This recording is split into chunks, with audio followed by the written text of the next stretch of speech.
94. Jane, I believe you were born in 1920. Yeah, I was born 6th of February 1920 in Balfour Street, Chippendale. There was 3 two-storey houses between Queen and Henrietta Street, and I was born in the front room of the middle two-storey house. And I lived there till I was about 6 years of age. And then the Depression was on and we moved. We did what they call the midnight flitter.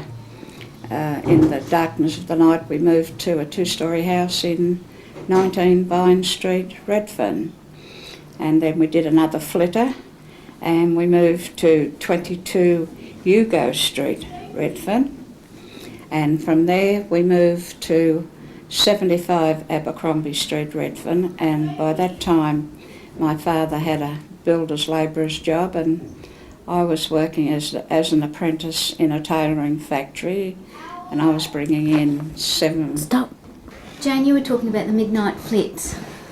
Yeah, well that was quite common when the Depression was on, because if you couldn't pay your rent, the landlords would send a bailiff and he would sit in the house and sell whatever things you went, furniture or etc. in the house, until he got the rent that was owing. And that's why a lot of people did the midnight flit, take their few possessions to the next house. There was a lot of empty houses around at that time, and that's what's known as the midnight flit, you know.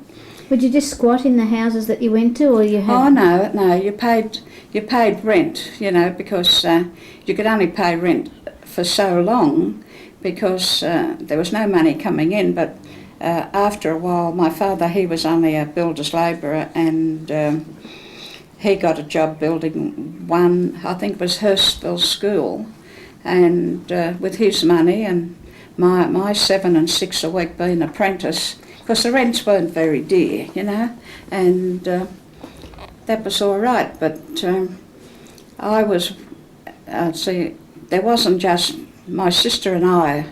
There was 2 families. My father married a widow with 7 children, and you know, he had a hands full to feed all those kids and look after them. And then my sister came along, and I was the eldest of the second family, you know. And as I say, we moved to 22 Hugo Street. Well, after that, we were able to pay the rent. It was some firm in Turtles, I think was the name of the firm, in O'Connell Street City, and we paid the rent, and we only had a gas light, a fuel stove, and when they brought the electricity to the house, my mother had to pay 2 and 6 extra a week to get the electricity put on in 75 Abercrombie Street.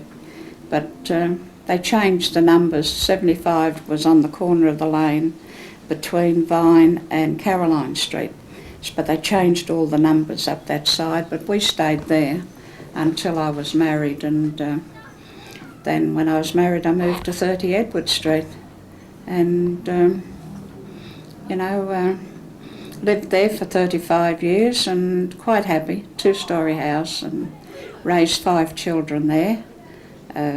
No trouble with my family, because things were different then, you know. The mothers stayed home and looked after their kids. It was the fathers that went to work, and there was someone there when the kids come home from school. And our entertainment, like TV hadn't come in then, but we used to sit around the table, and we used to play dominoes or cards, or we had a... What years are you talking about? What years are you talking about now? The year I'm talking about now is about 38, 39. Okay. Can we go back to the time, let's go back to when you were a child, say, well what are your earliest memories? My earliest memories is, well, in Balfour Street, we used to sit in the gutter, and right opposite us on the corner of Queen Street was the Jewish Kadisha, that's like a funeral parlour. And we used to think it was great fun to sit in the gutter and watch these men walking down the street with their funny hats and that, following the funeral down the street. And Then White Wings had a great big factory opposite in Balfour Street, and we used to go over there, and they used to give us. Do you want me to go? That's okay. Are you talking about Chippendale there? Yeah. We were talking about your earliest memories. Yes, Chippendale. Yes, that's before we moved to Vine Street. Yeah. So that would be Chippendale in the later half of the 20s. Yes, it'd be about 1927, 28. And what were you saying about the White Wings factory? The White Wings used to have their flour mill on the corner of Balfour Street and Balfour Street, and being kids, you know, we used to pester them, and they used to give us bags of flour and cake mixes and all this business, you know. And another thing, Vitabrits used to have a big factory up in Shepherd Street, and we used to go to Blackfriars School, and on our way home or going to school, we used to call in the Vitabrit factory, and they used to give us big bags of broken Vitabrits. And then in Abercrombie Street, near Cleveland Street, used to be a Savoy factory. It's marvellous how the kids know where to get something for nothing. And they used to give us all the broken Frankfurts and the Savoys, and we used to think it was lovely, take it home to our parents, you know. And then the aeroplane jelly was in Cleveland Street, and that was another factory that we used to go to, and they used to give us little bags of aeroplane jellies, and we used to sit there and eat the jelly crystals. How old were you then? About 8, 9, 10, something like that, you know. And there used to be Allen's Lolly factory up in Shepherd Street too, and I'm afraid they got many a visit from us kids from the Blackfriars School. Yeah. Would you sort of go round the back? Yes. Yes, we had our uncles at school, like, you know, the Sunshine Club in Abercrombie Street. They used to give us a free meal. It's marvellous where the kids know where the free meals are, right up to St Benedict's School. We used to go there. Certain days they had this free meal on, and then the City Mission used to be in Balfour Street. They used to have what they call a soup kitchen, and all of us kids used to go up there, used to get a bowl of soup, and you used to get 2 slices of bread.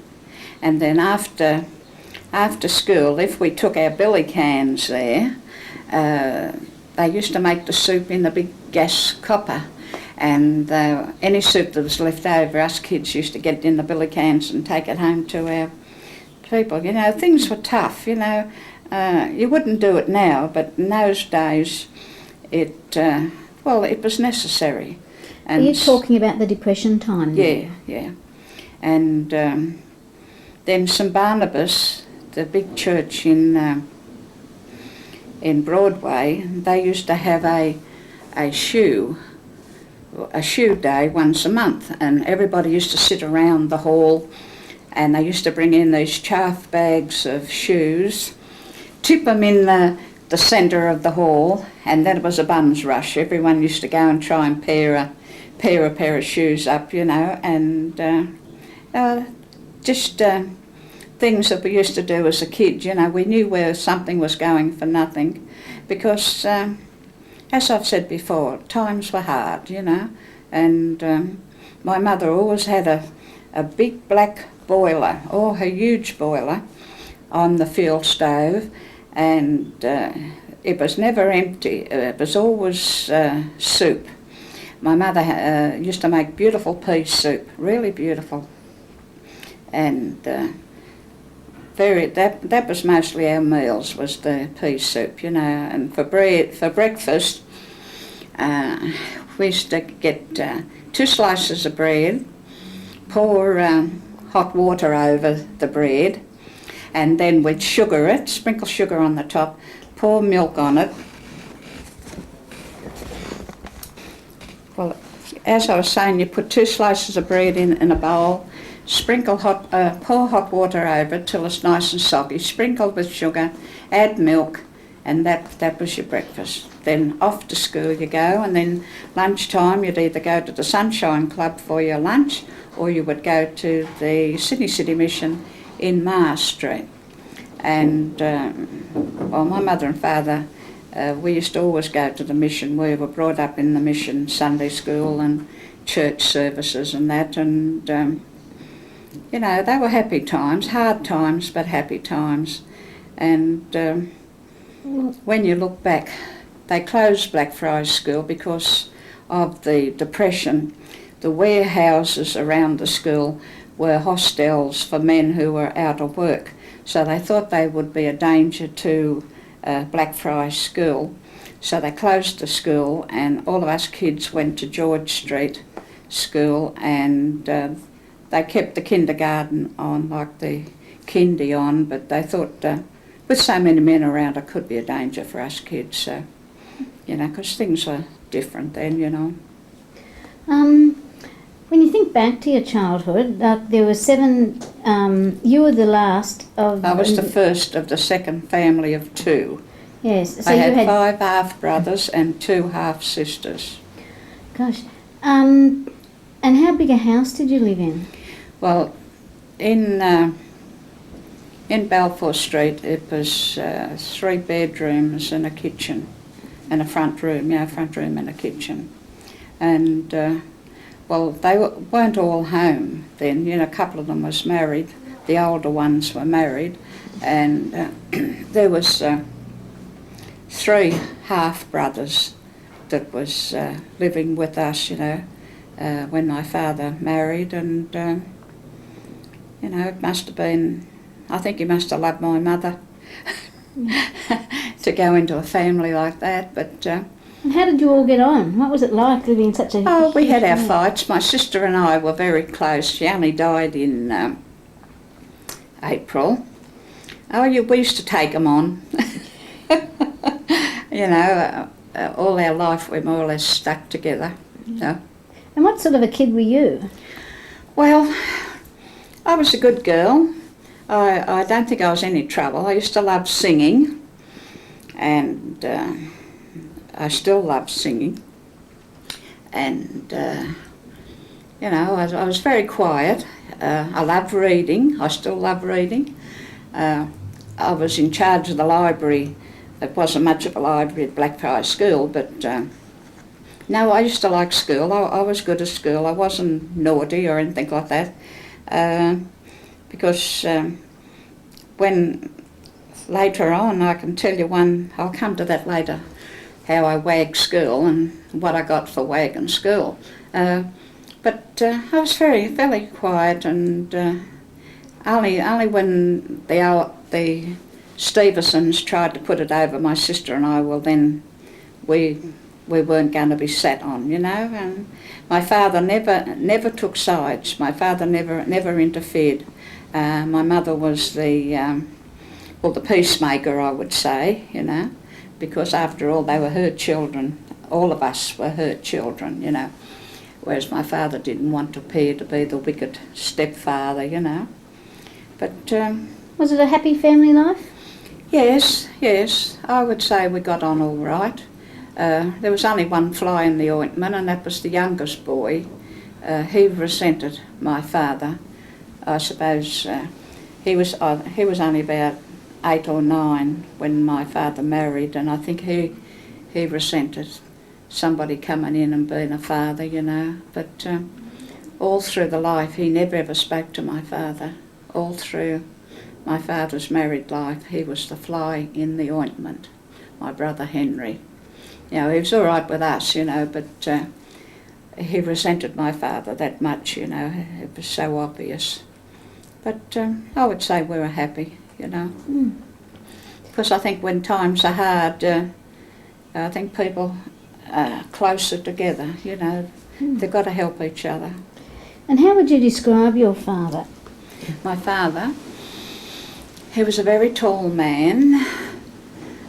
He used to wear a bowler hat, always used to carry an umbrella, swing it along, you know, as the men used to do in those days. Very polite, clean-shaven. He lived in Erskineville, Septimus Street, Erskineville, before he was married. He was married late in life. I don't know actually what age he was when he got married, but I would say in his late 30s, something like that, you know. And I know he had a lot of brothers and that, and he was one for discipline. Like, I don't mean for anything, but wherever we went, my mother and father went with us, you know what I mean? We didn't go our own way. They was always there with us. And every Sunday we used to go to a picnic in Bronte. My father used to sleep overnight in the cubby houses to make sure we had a cubby house for the next day. And then as we got a little bit older, we went to Sunday school at the Sydney City Mission, and then my mother and father went to church with us on Sunday night, you know. When you say cubby houses, what do you mean? Was that at Bronte Beach where they're little sort of... Yeah, with the little cubby house at Bronte Beach with the tables and the chairs and they're under covering. And he would go the night before? He would sleep there the night.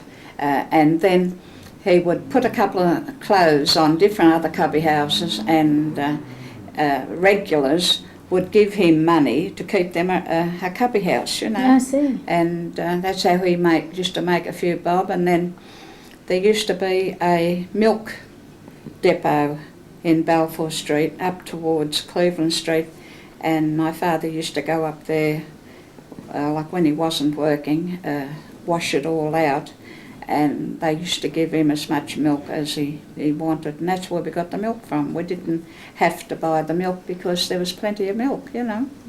Well, what did he do for a job? Say, in the years before the Depression, what was your father's employment?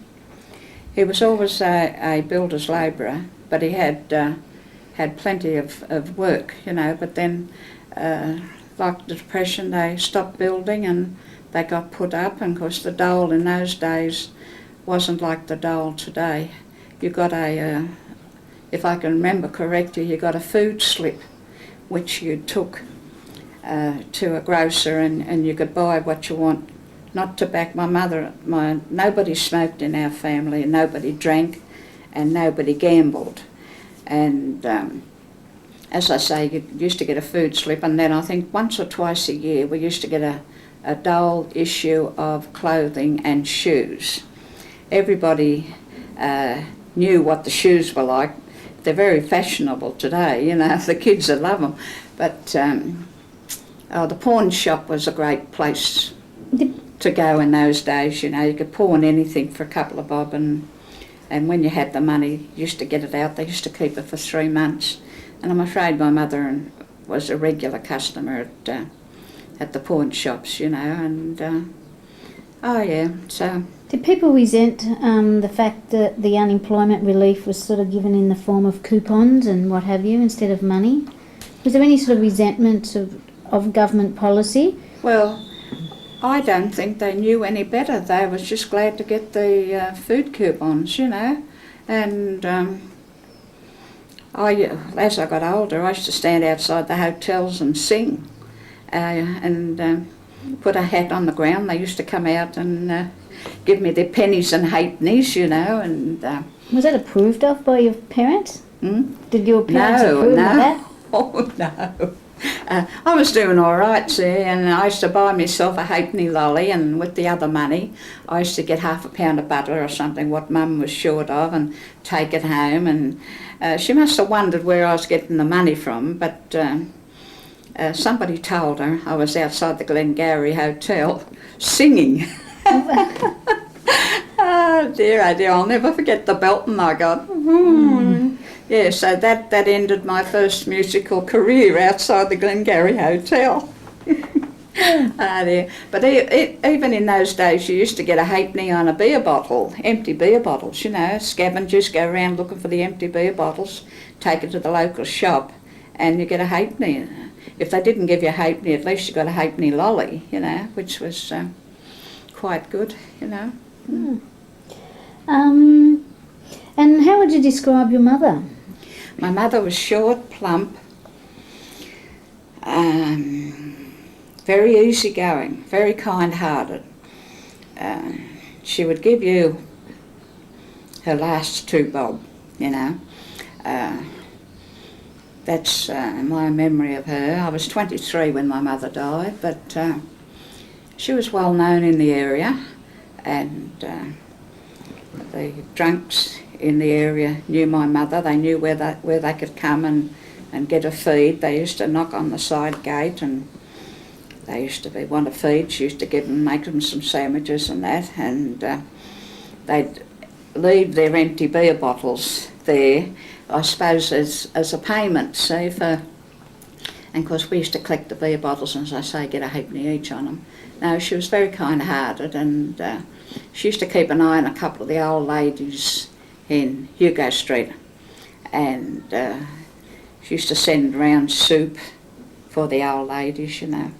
And another job I got when I was little was I was paid a penny for killing bugs.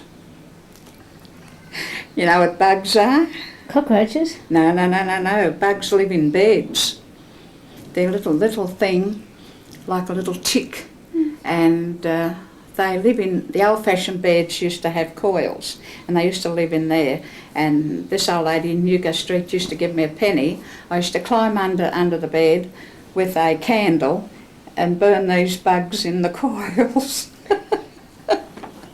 Ah, dear. Then I used to run messages for another old lady in Vine Street, and you know, that's before I started work, and I used to give my mother the money, and of course those days things were cheap. You get 2 loaves of bread, I think, for 6pence halfpenny, you know, and nothing was nicer than a slice of bread with dripping and pepper and salt on it. Oh, beautiful. Or golden syrup, you know, golden syrup, Cocky's Joy. Yeah. Oh, they were good old days. I enjoyed them. I look back with happy memories. Did, you know, in the Depression time, or when things started to go bad, the late 20s, did were your parents ever, did they become politically involved, or were they ever active politically? Well, I remember walking with my mother and father. I forget now how old I was, but I know Jack Lang was around at the time, and they used to sing vote, vote, vote for Mr. Lang, he'll throw Stevens out the door. If it wasn't for the law, we would sock him on the jaw and there'd be no Stevens anymore. So I don't know how long ago that was, but that was the politician that was in. That's the only one I can remember, and I think they had a meeting on Sydney Harbour. And, you know, we weren't politically minded, but that's the only thing I can remember, you know. Would they have been Labor voters? My mother and father were always Labor voters. All their lives they were Labor voters, and so am I, you know, and my husband. But I can't say that's much for my family because they live up in Brisbane, so I don't know what they do, and the other one lives in Melbourne, so I don't know what they vote, you know, that's their preference. Yeah. Did your father ever get involved in the unemployed workers movement? He was a member of the union. Yeah, he was a member of the union. One firm, he had one job as a night watchman out at a fertiliser place, and they were paying him not the right wage, and the union came out there and got him the right wage. He got his back money, and it was the first brand new overcoat I ever had as a kid. And I had a red one and my sister had a blue one, and that's how we got the overcoat, because the union got the back wages that they should have been paying my father for being a night watchman. And that would have been in the 30s? Yes. So when your parents were religious, you mentioned the Sydney City Mission. Yes. Well, we were always taught to say grace, and we were taught to say our prayers, and my mother used to love singing hymns, you know, and her favourite song wasn't a hymn. I can remember it, the old Something by the Mill. A couple of years ago I was going through East Gardens and I heard this song, and it was sung by the Irish singers. So I went to the office and asked them, was it on tape? And it was. So I bought it, $20, you know. Yeah. So that was one of her favourite songs, but she taught us the value of church, you know what I mean? And when I got older, I became involved in church work, and I'm still involved in church work. And when you thinking back about your family life, was it a warm, sort of affectionate household, or was there much affection shown, say, between your parents or to the children? Yes, I can't remember anything that wasn't, you know. My mother, as I say, my mother never favoured any of us of the two families, but my father leant towards me and my sister, mostly because I was called after his mother, and I was his favourite, you know. I couldn't do no wrong. And there was no favouritism, and the affection was there if we needed it, you know. Do you think people were more reserved in those days than they are? I think people are more demonstrative today. Yes, they were more, they kept more to themselves. You know, you had your neighbours, and if you needed help, well, they were there to help you. And as I say, the churches were there to help you. When my mother got sick, the Sydney City Mission used to send special parcels up, you know, eggs and different food like that, which they thought would help her get better, and she recovered, you know. But there was always the help from the mission. And what did she get sick with? Oh, she had like a hysterectomy, you know, women's troubles, and she went into hospital, had a little operation. I don't remember because I was only a child. I was only about 10 or 11 then, and I just know she was in bed and she was missing, you know. Well, those days operations were very serious, weren't they? Yes. And yes, well, that was in 22 Hugo Street, that was. And because I went into hospital, I was in hospital 3 months when we was living in Hugo Street. I was not malnutrition, I had anemic, and I had pyelitis of the kidneys, and I almost died, you know. And what was that caused by?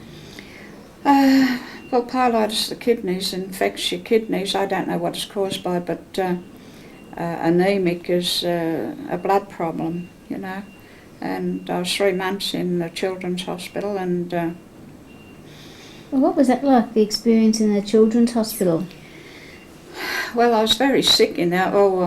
I wasn't very happy about them, because when I started to get better, they took all my bad teeth out, and they took my tonsils too. So I wasn't a very happy person with what they did to me before they let me go. But I can remember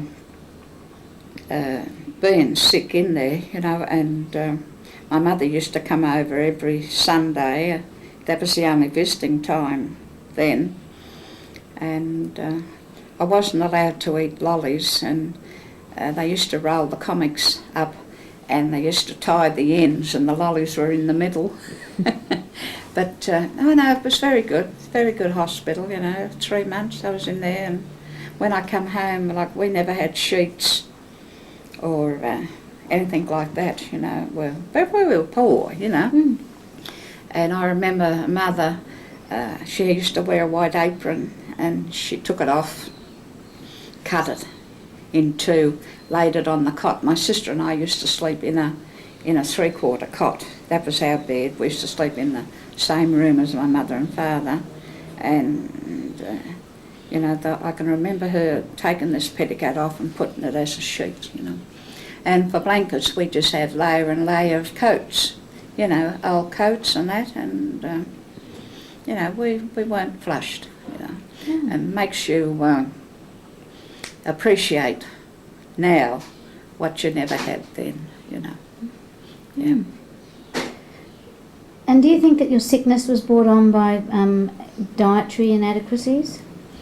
Could have been, because What year would it have been that you got that I was sick? 10 and 11 when I went into there. So that'd be 1931, 30, yeah. 31? 31, yeah. One of the worst I years? don't remember getting there, but I was told that my father carried me from Hugo Street to George Street, Broadway, and I went out there by tram to the hospital. Then he carried me from the tram to the hospital. But I don't remember, as I say, I was very sick. I don't remember much about it, only the tail end of it, you know. And did your mother work? No. But she wasn't allowed to visit you on a day. You could only be No, it was only visiting of a Sunday at the Children's Hospital, yeah. Must have been a fairly terrifying experience for a child. Well, I think I was too sick to worry about it, you know, at one time, you know. But I can never ever remember my father visiting me in hospital, which he must have done. But I remember my mother, mostly I suppose because of the darn lollies, you know. But as I say, when I come home, that's what she did. Well, what did the family do for fun? You mentioned going to Bronte Beach. Yeah, yeah. What else did the family do for fun? Go up to the parks, the playgrounds in the parks, Victoria Park. Nothing much, really. Well, the mission used to have a bun night of a Monday night. That was free. You got a hot cross bun and a cup of coffee, and they showed slides, you know, because movies and them wasn't here, like videos and them wasn't in. There used to be slides, and we used to have concerts, go to concerts, and not where you paid, free concerts, and we used to walk down to the Domain, take a cut lunch and sit down the Domain. Walking was our main transport, you know, and walking was no trouble. We used to love walking, yeah. The whole family would go out together? Go out together, yeah, yeah. And we went down to Hyde Park when the Archibald Fountain was open. We were all down in Hyde Park to see the Archibald Fountain. We walked there and we walked home again, you know. I know, as I say, the church was mostly where we got our entertainment, because you couldn't afford it, and the money was needed elsewhere. You know. So you didn't go to the pictures?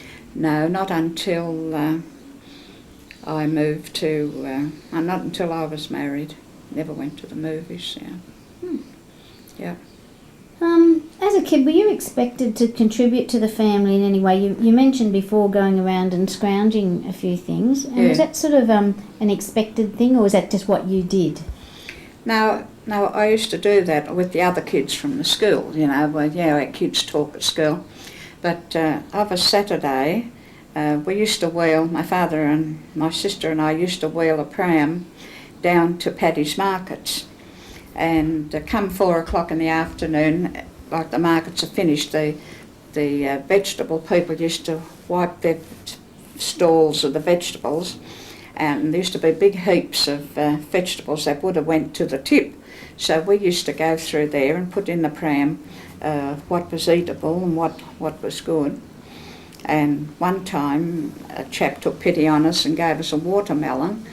And we got as far as the old Empire Theatre in Quay Street, and my father dropped the watermelon. And of course, rather than waste it, we all sat on the steps of the Empire Picture Show, and with our hands we scooped the watermelon out and ate it. So we weren't going to waste a darn good watermelon because my father was careless, you know. But that's what we used to do if I sat to go down there. And we used to get as I say, a pram, an old pram filled with groceries or speck fruit, and we used to bring it home, sit at the table, cut the specks out and make fruit salad out of it, you know. Well, that was something for nothing, and just something we used to do, you know. Did the effects of the depression, did it have any long-term effects on your father or your mother? No, I would say no. Would you describe them as happy people? Well, they just took each day as it came and accepted what came with it. There was no future for them to look forward to. You know, they just plodded along like everybody else in those days. They weren't the only ones that were doing it tough, you know. Was there a strong sense of community in the area? Was there support for other people? Well, I think there was, you know. The neighbours used to talk, and sometimes we used to visit their homes. They used to visit our homes. We had a gramophone, which a lot of other people never had, and old-fashioned wind-up gramophone, and my father had a lot of records, and we used to get there and have a sing-song, and but there was no supper because you couldn't afford supper, you know. And I can't ever remember having a Christmas dinner or a Christmas tree. I can never remember that. I remember going to the mission and St Paul's Church for a Christmas tree and a Christmas party, and but I can never remember at home. So whether we never had the money for that, I don't know. I don't know. In your entire childhood, you can't ever remember having a Christmas dinner? No. I can't ever remember getting a Christmas present off my mother and father. The only Christmas presents I can remember is from the church for their Christmas trees, you know. Now, in the evenings, when everyone was sort of at home, what would people do in a typical evening at home? Well, if we did our homework, my mother and father used to make us. We had a great big dining room table. We used to sit around there and do our homework, and then when we used to play cards, you know, not for gambling, but I just can't think of it. Pairs, you know, and dominoes, and then we had a radio then, but it was connected to a car battery, and you know. The car battery used to go flat, and we used to have to push it around to the garage and get it charged before we could hear the radio again. And you didn't have electricity? No, not then. Later on in 75 Abercrombie Street, Turtle said they put the electricity on if we paid them an extra, I think it was 2 and 6 a week on our rent. But they only put it on downstairs. They never put it on upstairs. We used to have a gas light in the dining room, and that was the only light that we had was in the dining room, was a gas light which was attached to the wall, and we had for heat we had coal and wood and that, you know. Used to take a bucket around and get a bucket full of wood and coal, and we had a fuel stove, and we had a gas ring on a stem, you know. And all cooking was done in the fuel, you know. And you would have been using candles for light? Yeah, candles in the bedroom, yeah. And when did you stop using candles? Well, I never stopped using candles till I got married and moved on my own, and the house I moved into had electricity. But we used to sleep upstairs in the front room, and right outside was the street light, which we was very fortunate, but I used to sit on the veranda and use the street light to read, which didn't do my eyes any good, I don't suppose, but that was the only light upstairs.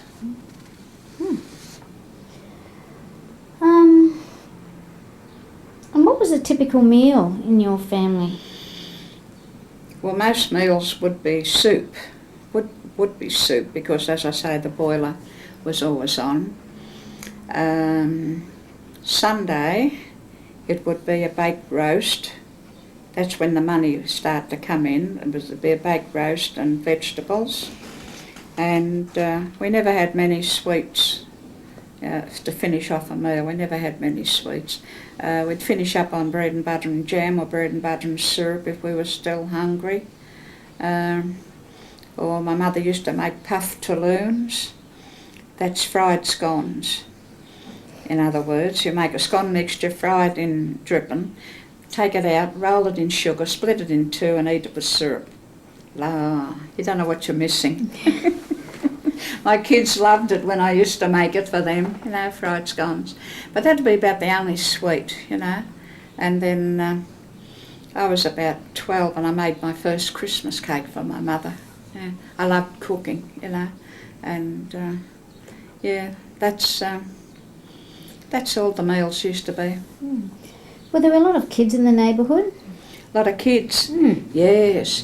We used to go out of a night time, sit under the lights and sit in the gutter, and then a man from the mission called Mr. Fluker, he used to have a round concertina, and he used to come around. Us kids used to sing the choruses, you know, and some of us would get up and dance, and he used to tell us stories. He was a missionary, and then when he never come around, we used to sit in the street and we'd tell each other ghost stories. So, you know, make it up, of course, and try and make it more scary than what the other person said. But there was no fear in the streets. You understand?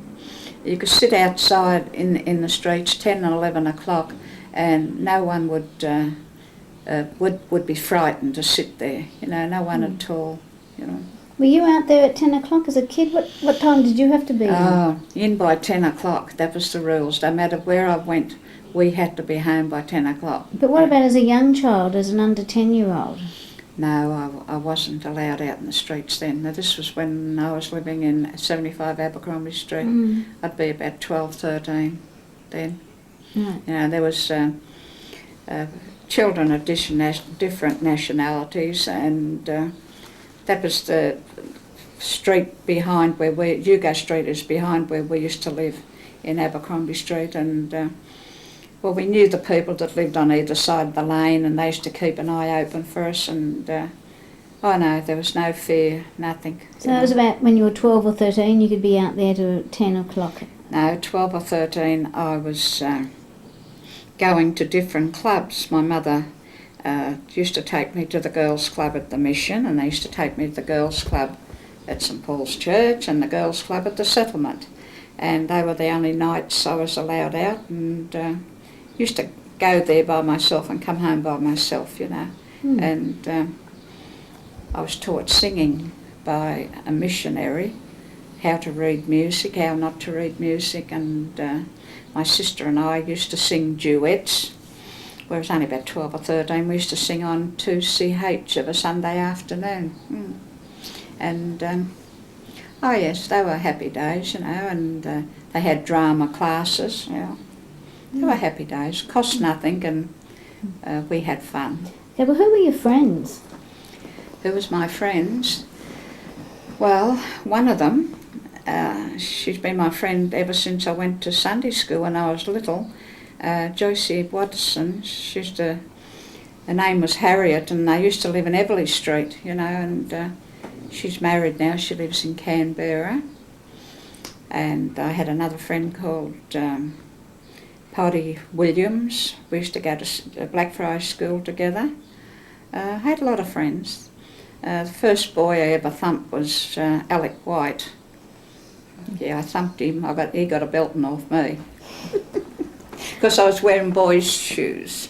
Because they were the only pair of shoes I could get from St Barnabas was a boys' lace-up.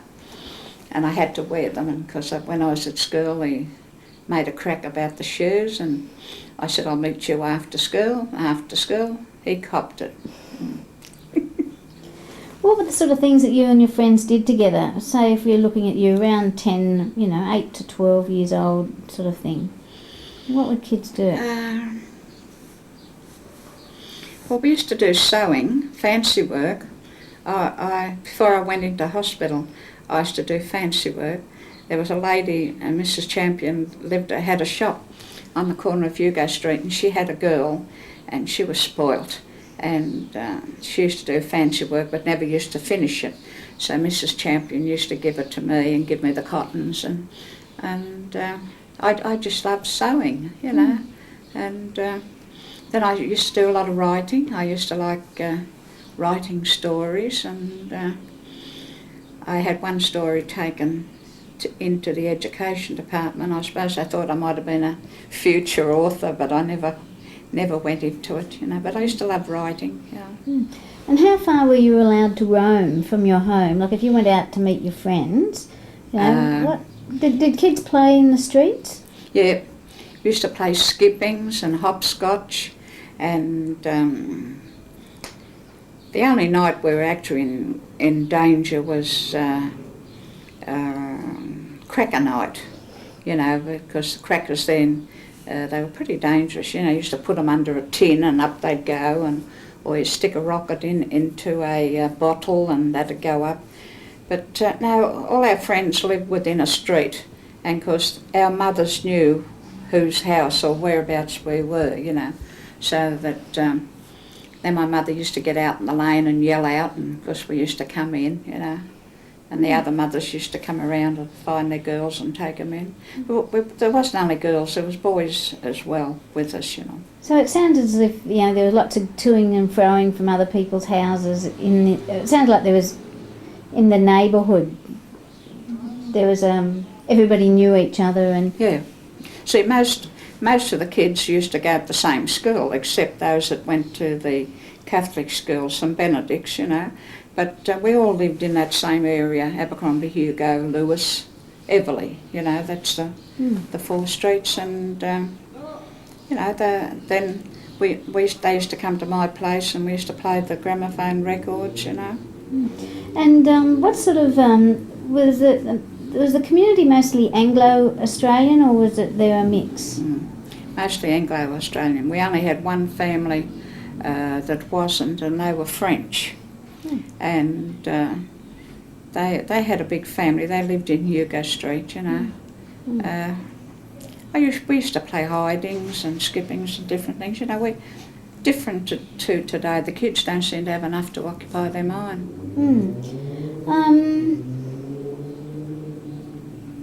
With your friends, with your friends' parents, where did they mostly work? Well, that I couldn't tell you because I never ever asked them, you know. Never asked them. But I know none of their mothers worked, you know. I know that Joyce's mother used to work around the mission cutting up the vegetables and the soup, for the soup, you know. But that was the only work, that was voluntary. Can you remember any adventures that you had as a child, like escapades that you might have had with other kids? No, not really. No, I would say no. Did you have toys and books? I had books. I can't ever remember having toys or a doll or anything like that, but every Christmas my father used to take me out to Newtown and lay by a book, and he used to pay 6 a week off the lay-by, and I used to go out there and go through all the books and pick out which one I wanted, you know, and I always had plenty of books. And my father was a stickler for spelling. You know, they used to have them long spelling syllabuses, and he used to make us learn 10 words a night. We'd have the dictionary there so we would know the meaning of each word and we accepted that. You know, that improved our speech, our learning and all, you know. Yep. But reading was my pet hobby. Were there any places that you were not allowed to go? Places I'm not allowed to go? No. Were there people you had to avoid? Were there people that you had to avoid? No. Well, what was school like? Very good. I enjoyed school. We had good teachers. The headmaster was a lot older, but we had good teachers, yeah. And was it a sort of a rough school? No, it wasn't rough, no. We had boys and girls in the one class. Mm-hmm. No, it was quite good. And how did the teachers treat you? What was discipline like? Well, yeah, you couldn't muck up on them. They were older. They weren't young teachers. They were fairly old, and you gave them respect because you know, you knew if you didn't, you'd be sent up to the headmaster and get a couple of cuts, you know. So, no, they were well behaved, the kids. And, you know, when you think about the neighbourhood, what sort of a neighbourhood was it? Would you describe it as residential or industrial or No, mixed? residential. Mostly two-storey houses in all that area. And this is Redfern, isn't it? Yeah. And what was the social focus of the area? Well, I would say the churches, you know, and the settlement, of course, the settlement, and... Well, tell me a bit about the settlement at that time.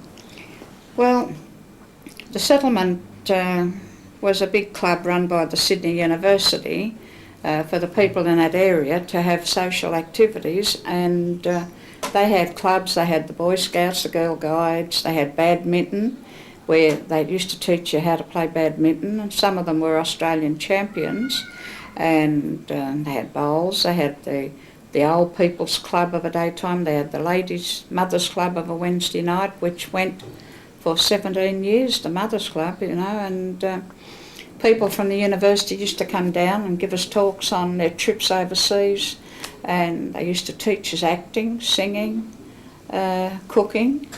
It was and craft. And what years was that? Well, I started going there from about 11 or 12 until 2 years ago. Gosh. Yeah. And was it a popular place? Very popular, yeah. Oh. She mentioned before wagging. What happened to her wagging? Well, yeah, what happened when you wagged school? Oh, when I wagged school, yeah. Well, why did you wag in the first place? Well, I never had a school uniform, and they wouldn't let anyone go out on these excursions unless they had a school uniform. So I didn't see why I should sit in the class all day while nearly everybody went out on a school excursion.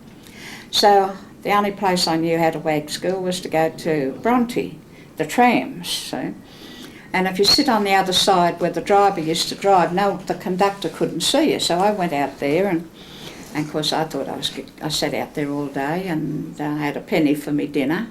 I bought a pie and that, and then we come home again, and my mother had a state child. She was Chinese. She was getting looked after by her grandfather and her grandmother, and the granny died and the grandfather died, so rather than the girl go into a home, my mother had Lily, see. But Lily was a top orphan because she told my mother and father that I wasn't at school. And of course, when my father came home from work, he said, "I want to see you." I said, "Yes, Dad, what do you want me for?" He said, "You're going to get a bulletin." I said, "Why?" He said, "For wagging school." So I shut up the yard and I got in the dog's kennel. And he come up and he said to me, "You coming in for your tea?" I said, "No, I'm going to stay here all night." He said, "I don't care if you stay there all night, Jane." He said, "You'll get a belting when you come out."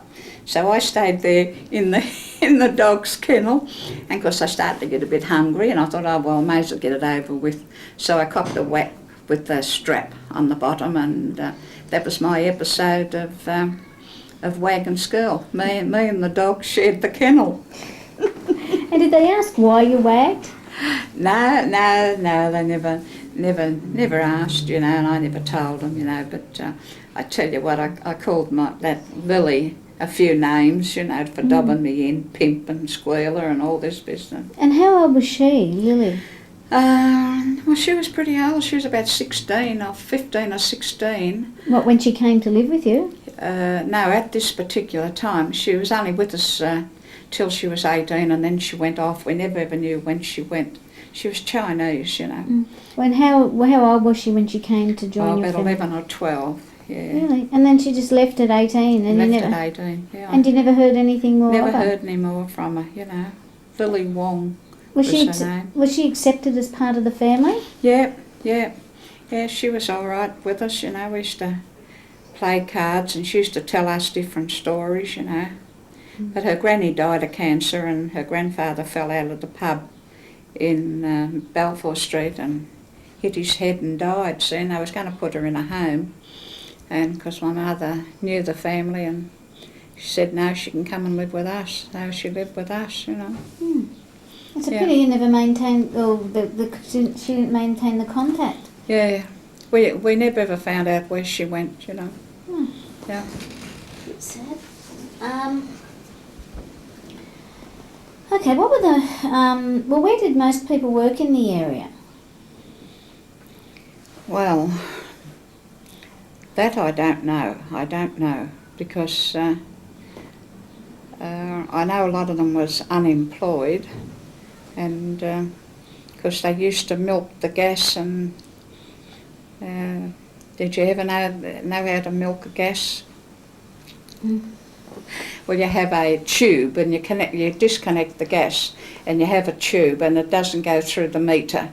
And because there was only the penny meters in those days, you put a penny in, turn the handle, and you used to get a penny's worth of gas. So, and because a lot of people got into trouble for putting a hose on to stop the gas going through the meter. And well, we used to cheat too, because we used to put a halfpenny in, push it as far back as it goes so it would register as a penny, and turn it. See, when the gas man come around, he used to say, "Oh, what's these halfpennies doing in here?" And we used to say, "Oh, the kid up the street was playing with his pennies and halfpennies, and he thought it was a money box." Yeah, we said. But we used to always get a refund, you know, with the penny meter. And what do you know what the main businesses in the area were? Little shops, little grocery shops. We had 3 in the one block, run by families, you know, and they were the only ones that had telephones on. If we had messages, they used to give us the messages, you know. What smells can you remember? What smells? Can't remember any, really. Only burning the bugs, that's all. They smell. And what sounds do you associate The with trams going by, the trams, and the cars going up Abercrombie Street, because we lived, our bedroom was up on the second floor, and we faced the street, you know. Can you remember any local characters? Local characters. Yes, we had a Chinaman who used to come around. He used to have a pole over his shoulders with 2 baskets. I just can't think of his name. And he used to sell green vegetables. And then we had a man with a horse and cart used to come around selling penny ice creams. Yeah, they used to have the ice creams on the horse and cart. Then there was a man used to come around selling bags of broken biscuits, and we used to buy the broken biscuits. And another man used to come around selling hot donuts. And he'd have this big basket of donuts with sugar covered over with a towel, and he used to sell the hot donuts. And then at Christmas time, used to be the penny man. Apparently he had a radio business down Botany Road, and every year he used to come around and shot out money to the kids. And we used to follow him from street to street, you know, picking up the money. And yeah, they were the characters. Gee, I never heard of him. Haven't you heard of him? No. Yeah. Do you just throw it out? Yes, just throw it out, you know, and all of us kids, you know, we used to follow him from Everleigh Street all the way round, and we knew what time he was coming. And he'd just get handfuls of money and shot it out, you know. And he'd do this once a year? Yeah, Christmas time, yeah, Christmas time. Okay.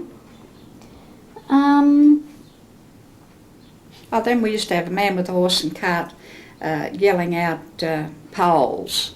He used to sell clothes props, you know. He used to go up and down the lane selling these clothes props. He used to prop your line up with the clothes props. That's another character. Or the old bottle-o man used to come down wanting to buy your bottle-o or your old irons, you know. Another couple of characters. What's your happiest memory?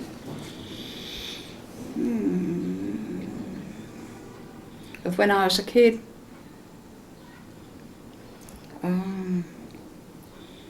Getting first prize, I suppose, at Sunday school. That's very virtuous. Yeah. Well, what's your saddest memory? Saddest memory? When my cat died, somebody shut the oven door, and poor old Tibbles was in the oven, and she died in the oven. That's awful. Yeah, I cried. How old were you then? about 11 or 12.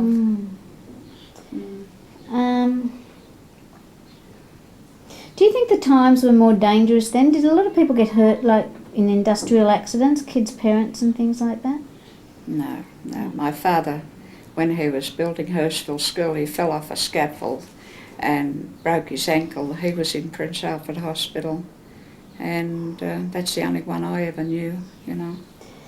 And what was the most look forward to time of year? Most look forward time of the year.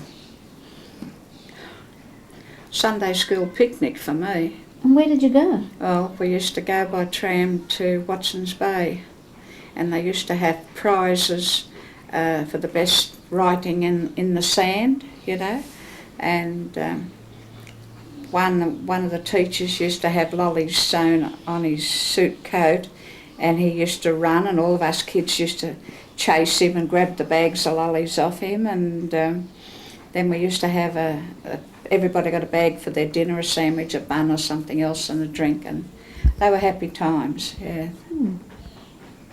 What were your favourite songs? Now, No, then. then, Shine On, Harvest Moon. That was one of the favourite songs. That was very popular at the time. And, another happy time was when I won first prize in a singing competition at the Redfern picture show. The Lawson was on one side where the TNT is now, and on the other side used to be another Redfern picture show, and they used to have a singing competition, and I sang Thanks for All the Memories, and I got a big block of chocolate. And I remember I was with all my friends and they wanted me to eat the chocolate. I said no. I ran home and I gave it to my mother. And the look on her face was quite nice. That was the first competition I ever won singing, you know. Yeah. You mentioned before that you and your sister used to sing at 2CH. How did that come about? Well, we used to go to the mission, Sydney City Mission, and we used to do a lot of singing in the church of a Sunday night, and I used to sing solos, and we used to sing duets as well. And one of the people who came one Sunday night wrote and asked the minister, could we sing on station 2CH? And we sang What a Friend We Have in Jesus as a duet. Apparently different churches, they used to go around different churches and see who could sing, who couldn't sing, and then ask them to come Sunday afternoon. They used to have like a... Did you just do it the once, did you? No, we went back a couple of times. Okay.